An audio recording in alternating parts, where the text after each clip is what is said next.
o'qiydigan 8-sinf o'quvchisini savoli.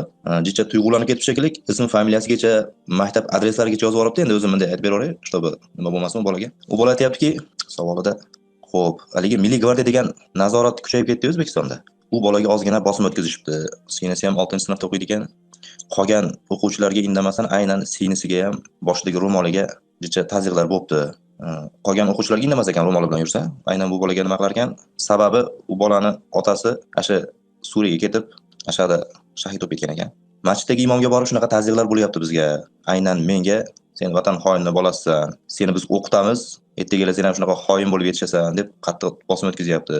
Sinim ham oxirgi paytlar o'qishini tashab qo'ydi shunaqa kamsitib o'rganiga. Shunga bir nasihat qilasizlarmi deb masjiddagi imomdan najot tilab borgan ekan. Masjiddagi imom ham xuddi shu gapni aytibdi. Senlar Xudoga shukr qilishgan, o'qityapti davlatimiz senlarni, boqyapti, shuncha yaxshilik qilyapti deb ozgina kamsitganda nima qilgan ekan? Ashunga bu bola savol beryaptiki, doim shunaqa tazyiq bo'lyapti. Shu fatvo bormi? Masjidda ishlagan odamni yoki milisiyada ishlagan odamni ishlashing harom degan shariatda bir fatvo bormi? deb savol beryapti bola. Masjidda ishlashlik hozirgi kunda halolmi, harommi deb yoki milisiyada ishlashlik harommi, halolmi deb savol beryapti. Menga ta'sir qilgan joyi bu bolaligi o'zini familiyasigacha boshqasigacha yozib deyapti. Demak, jonidan o'tadigan joyga qoqish shekilida o'sha odam shunaqangi har tarafdan bosim bo'lsa, ya'ni eng bir najot so'rab borgan joyida ham xuddi shunaqa turkilarga ro'para bo'lsa, ko'ziga hech narsa ko'rinmay qoladi. Hamma bu yog'i nima bo'lsa bo'lsin deb turib, demak o'sha ahvolga kelganda Alloh taolo najot bersin avvalo ukamizga, singillariga va yana shunga o'xshagan juda ham ko'p endi bugungi kunda. O'tganda bir birodar aytib bergan edi. Biz yoshligimiz shu bilan o'tgan. Har kuni maktabga borsak ham lineykalarda, boshqa joylarda oldiga chiqarib qo'yib, "Mana u vatan xoinini bolasi, uni otasi mana shunaqangi vatan xoini bo'lib qamalgan, bizni davlatimizga qarshi chiqqan" deb buzuq davlatlarini, buzuq siyosatlarini shunaqangi manqur bo'lgan o'quvchilar himoya qilish bilangina chegaralanib qolmasdan, bu yoqdagi yosh go'dakda endi bu nima farqi bor? Kim bolasi bo'lganda ham yosh go'dak, begunoh, u hech qanaqa ishdan aybdor emas. Uni olib chiqib hammani yonida izza qilish, hammani yonida shunaqa qilishlik o'zi faqat shu sovetlarda davrida qilingan eng iflos ish. Bu sovetlardan qolgan meros, sovetlar shunaqa qilardi. Bu bosmachini bolasi, bu xalq dushmanining bolasi, boshqa deb turib, butun tarixda o'sha biz ota-bobolarimizni sovet tuzumiga kurashganlarga qarshi propaganda shunaqa bo'lganki, bolalarini ham shu doimiy ezib, moralni sindirib, hammani yonida izza qilib, yoshligidan shunaqa qilib o'stirgan. Endi 30 yilga Karimov davrida ham bu narsa to'xtagan yo'q, hammasini qilishdi shu ishda. Qancha minglagan bolalar shunaqa bo'lib o'sdi. Endi Mirziyoyev paytida ham shu ishlar davom etyapti. Endi shundan boshqa tarbiyasi bo'lmasa bularni o'zini propagandasini shunaqa qilib yoyadi-da. Endi davlating haqida muhabbat paydo qilmasang, olib borib haqiqatda begunoh odamlarni qamasa, o'ldirsa, boshqa qilsa, endi qochib ketganlar o'sha qayerga bo'lsa ham qochib ketyapti endi.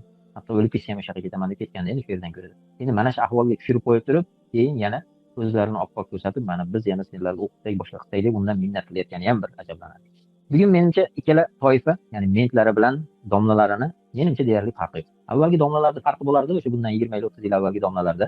Endi o'sha hujralarda o'qib qolgan, yo avvalgi o'sha domlalarda qo'lida o'qib qolgan, shunaqangi domlalar bo'lardi. Ya'ni iymon e'tiqodi bor. Hatto davlatga xizmat qilsa ham orqasidan kelib turib, kechirimini so'rab, endi ilojimiz yo'q, davlatga xizmat qilyapmiz, ilojimiz yo'q, sizlarga yolg'on ko'rsatma berdik, Alloh kechirsin gunohlarimizni, qarg'amanglar deb shunaqangi bir insofli, ya'ni o'zi shunaqangi qoyillik qilib qo'ysa ham insof bilan xiyonatini bo'yniga oladigan domlalar avvalgi. Endi juda ko'plari haq ustida turib, domlachiligini tark qildi, qamalib ketsa ham, hatto qancha domlalar shahid bo'lib ketdi, olib borib yo'q qilib yuborishdi. Umuman masalan, Abdul G'origa o'xshagan domlalarda, Muhammad Qoriga o'xshagan domlalar o'sha qatl qilib o'ldirishdi o'sha turmalarda. Qanchalari tashqarilarga chiqib ketib qoldi. Lekin o'shaqa zaif bo'lganlari ham bular darajada insofsiz emas edi. Ya'ni oxirgi paytda, shu oxirgi 20 yil bu yoqda tarbiyalangan domlalarda balki iymonni bir anaqasi yo'qda, tarovati yo'qda. Gapida ham, qilig'ida ham xuddi mentga o'xshaydi. Ya'ni o'zi tarbiyalayotganda ment qanaqa qilib, o'shana qilib vatanparvar qilib, faqatgina o'sha davlatga sodiq qilib tayyorlagan bo'lsa, bularga ham xuddi o'sha tarbiya, xuddi shu chaqiriq. Ikkalasida formasida farqi bor. Buni hali choponida pagon yo'q xolos. Nariginga furashga kiydirsa, bunga salla kiydirib qo'ygan xolos deyman-da. Ikkalasida farq o'sha. Agar o'sha narsalarni almashtirib qo'ysa bir-biriga, ikkovi ham bir xil xizmat. Shuning uchun ham bu bola najot so'rab borsa, ikkalasidan ham bir xil fikr chiqqanligi, ikkalasining manbasi bitta, ikkalasini bir xil joyda tarbiyalangan. Endi u yaxshi gumonda endi imomdan yaxshiroq so'z chiqar, yaxshi bir maslahat berar, yo'l ko'rsatar deb o'ylagandir endi ukamiz. Lekin narigi chopon kiygan mendan berigi pagoni bor mentdan hech qanaqangi farqi yo'q. Ikkalasi ham bugungi kunda Allohdan boshqaga xizmat qilyapti. Bugungi tuzumlarga xizmat qilayotgani endi menimcha sir ham bo'lmay qoldi-yu bu. O'zi tarbiyalab diplom berib o'sha yerga joylayotgan mahalda o'zi iymonini sug'urib olyapti bular. Ya'ni iymoni bor odam bu yerda o'zi o'qimaydi. Islom akademiyasi deb ochdi-yu. Ko'pchilik odamlar qizlarini berdi endi bir islomda o'rganadi qizim deb hijobli bir taqvoli mo'mina qizini hali yerga jo'natsa, hali Mirabzal degan chetdagi direktori to'g'riroq aytsa nachalniki desa to'g'riroq bo'ladi direktordan ko'ra. O'sha yerda nachalniki o'tkazib olib aytyapti. Bu yerda biz unaqangi bir taqvoli hijobli bir qizlarni tarbiyalaydigan joy emas.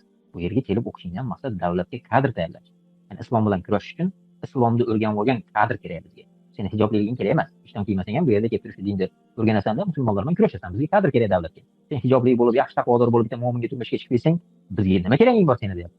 Shuning uchun bu yerga hijoblilaring kelma deyapti. Bu yerda dinni o'rganib, hijob kiyib taqvodor bo'ladigan joy emas bu yerda.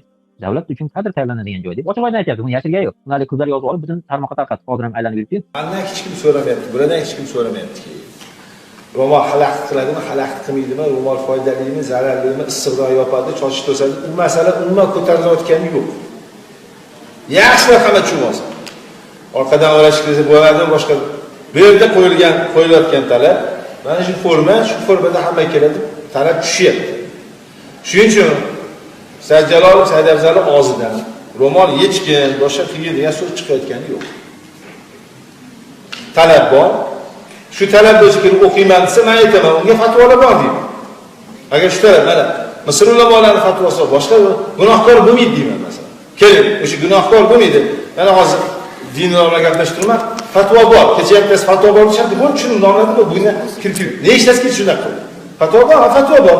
O'qishga kelsangiz kirib. Yaxshi ekan, bu fatvo bor ekan kirib chiqadi. Men ilmim yo'q, ulamolar yo'q desam. Nechta shunday qilib ketdi suhbatlashgan. Ya'ni behijolat aytyapti. Shunaqa joyi bu. Shuning uchun bilmayman, vallohu alam endi qalblarda Alloh biladi. Ichida bir qalbida sal bir narsasi qolib ketgan ba'zilari bo'lmasa, bu yerdagilar o'sha mentlar bilan bir xil kasb egalari. Ya'ni davlat nimaga qarshi turgan bo'lsa, bular ham xuddi shu davlatni orqasida turadi. Farqi yo'q, mo'minga qarshimi boshqaga ham farqi yo'q. Kimga qarab qopasan deb past desa, borib qopaveradi. Ikkalasi ham xuddi shu. Shuning uchun ham haligi tuzumni maqtab chiqib, tuzum uchun jon berib yuborayotganlar bor-ku. Prezidentim mujik deb. Bizni prezident mujik. Bo'lmasam, ochiq oydin chiqib, nima qilasan davlatga yomonlab? Qaysi davlatda kamchilik yo'q deyapti. O'sha svet gazni yo'qligi ham aslida Alloh taolodan yoki bu bandasiga bog'liq deb o'ylaysizmi? Qarang, aldashni zo'r yo'lidir. Davlatning kamchiligi emas, davlatning buzuqligini aytyapti. Kamchilik degan hammada bo'lishi mumkin, lekin buzuqlik buzuqda bo'ladi. Qonunlari buzuq deyapti. Tuzgan konstitutsiyasi buzuq. Birinchi moddasidan tortib buzuq. Din hayotga aralashmaydi, bu dunyoviy davlat desa, o'zi buzuqlik bilan boshlanyapti. Asosi buzuq. Ya'ni buni kamchilik deb odamlarga sekinalik, kamchilik desa hammada bo'ladi o'zi. Lekin buzuqlik hammada bo'lmaydi, u buzuqda bo'ladi. Islom qonunlarida buzuqlik bormi? Yo'q, buzuqlik yo'q. Islom qonunlari pokiza qonunlar. Lekin bugungi qonunlar, bugungi konstitutsiya buzilmasa, albatta buzuq. Odamlarni adashtirish uchun kim kerak desa, o'sha sallaliklar kerak. Mentlar chiqib shu da'vat qilsa, odamlar eshitmaydi, chunki mentga hech kim ishonmay qo'ygan. Hamma uni talonchi, yulg'ich bir narsa deb qaraydi. Endi haligi sallovra olganlarda bir umid bor bundan, haligi yigit ham o'sha sallovra olgan yoniga borib-ku, chunki undan umid qiladi, bir yaxshilik qolganmikin shunda. Lekin ular ochiq oydin chiqib, masalan, kechagi narsalarda aytyapmiz-ku, tojiklarni bo'yniga yukladi, tojiklar musulmon edi. Kofir qilgan narsani musulmonni bo'yniga yuklasa, o'zi odatda. Ikkalasini ham bilmaysan, balki kofir qilgandir, balki musulmon qilgandir. Bilmayapsiz. Nima qilish kerak desa, musulmonni tarafini oladi-da. Kofir musulmonni yomonlasa, kofirga qo'shilib yomonlanmaydi. Endi mana bu mullalari nima deyapti desa, o'sha saroyda bitta eshagi bor, yaxshi taniysizlar. O'sha saroyda eshagi chiqib, mana bu terroristlar qildi deb hali unga sud hukm o'qimasdan, ularni ayblamasdan turib, mana bu o'zini musulmon sanagan badbaxt o'sha yahudiylarni ko'targan gapini ko'tardi. Endi u 4 ta bola qilganligi %100 qilgan ular. Ya'ni yahudiylar aytyapti, amerikanlar emas, yahudiylar, uni musulmonlar qilgan deyapti. Musulmonlar terroristlar deyapti. Xuddi aynan shu gapni o'sha eshak ham chiqib aytyapti, bular mana terroristlar qilgan. Qilgan deb turib aybni yuklab ham qo'ydi. Hali u sud qilib uni bo'yniga aybi yuklanib, kimligi dalillangan yo'qda, ya'ni video kadrlarni ko'rsatib boshqalarni odamlar guvohlik berib, ayblari dalillanib, keyin aytiladi o'z qoida bo'yicha ham. Ya'ni shariatda ham birovga hali dalil yo'q paytda mana u jinoyatchi demaydi-da. Bu ifloslar islomga ham tupurib qo'yadi, islomning qoidalariga ham tupurib qo'yadi. Kofir xo'jayinlari buyurgan mahalda birorta narsaga qaramaydi, hayron qolasan. Shart iymonni ham yeb yutaveradi. Shuning uchun aytaman, bugun o'sha yerda xizmat qilayotganlar ochiq harom ishni bilib turib qilayotgan odamlar. U yerdan xuddi haligi testdan qochganday, mohovdan qochganday qochadigan yerda. Chunki borib bu yerga o'tirdingmi, o'sha zakazni ado qilishing kerak. Menimcha bu haftadagisi shunaqa bo'lsa kerak. Hammani terrorizmdan ogohlantirishga, terroristlarga qo'shilib qolmaslikka da'vat bo'lsa kerak. Bu jumada bo'ladigan. Chunki o'sha tepadagi qo'mita yozib beradi-da. Shuning uchun u yerlarda ishlashlik mo'min odam ishlaydigan joy emas. Qalbida zarracha iymoni qolgan odam u yerda ishlamaydi. Eplab tarixdan aytib berib, boshqa qilib bir narsa qilib o'tirsam-chi desa, o'tira olmaysan. Senga tarixdan aytib berishingga ruxsat bermaydi u yerga. U yerda o'tirsang, tepada tezisda yozib bergan narsani o'qib berishing kerak. O'zingchasiga bir halol narsani da'vat qilishingga u yerda imkon beradigan joy emas. Hatto bilmasdan bilgan adashib o'sha kirib qolganlarga aytamiz, bu yerda najot yo'q bilib olinglar. O'sha mentida ham, imomida ham, ikkalasi ham davlatda bugun xizmatini qiladigan, xohlasa xohlamasa ham shularga bosh egib, ular nima harom ish qilsa, shularga do'q kiydiradigan. Bittasi uni halollab zo'r ish qilyapti, prezidentimizga shukr qilaylik deb yo'l ko'rsatdik. Prezidentimizga shukr aytishni o'rganaylik. Ikkinchisi chiqib turib, o'shani buzuq qonunlarini, buzuq qarorlarini amalga kuch bilan oshirib beradi. Chunki unamaganlarni kuch bilan tartibga solib beradi. Ya'ni ikkala toifa ham eng iflos, eng haligi qiyomat kunida ham birovlarni dunyosi uchun oxiratini sotgan degan eng yomon toifa bor-da. Ulardan ko'ra sal bir pog'ona baland toifa qaysi desa, o'zini dunyosi uchun oxiratini sotib olganlar eng rasvo odamlar. Lekin bu toifa, ya'ni mentlar bilan bugungi imomlar birovlarni dunyosi uchun oxiratini sotib olayotganlar. Mana bunga o'sha tepadagi o'sha yigitni o'zini aytayotgan gapi, 8-sinfda o'quvchisini, ya'ni shu 8-sinfda o'quvchisi aqlayotgan narsaga ularni nima aqli yetmaydimi? Yetib turibdi, lekin ozgina dunyodagi xotirjamligini o'ylab, birovlarni dunyosi uchun o'zini oxiratini sotib olyapti. Alloh o'shanaqa xor ahvolga tushirmasin. Tushib qolganlar bo'lsa ham Alloh panoh bersin, o'shandan qutqarsin, o'shanaqa rasvolik bilan o'lib ketishlikdan Alloh panoh bersin. Assalomu alaykum hurmatli tomoshabin. Videolarimiz tezda chiqib turishini istasangiz videoga like bosing. Albatta kanalimizga obuna bo'lishni ham unutmang. Videolarimizni boshqalarga ulashing. Albatta ulash uchun ham amal qilganlik savobini oladi inshaalloh.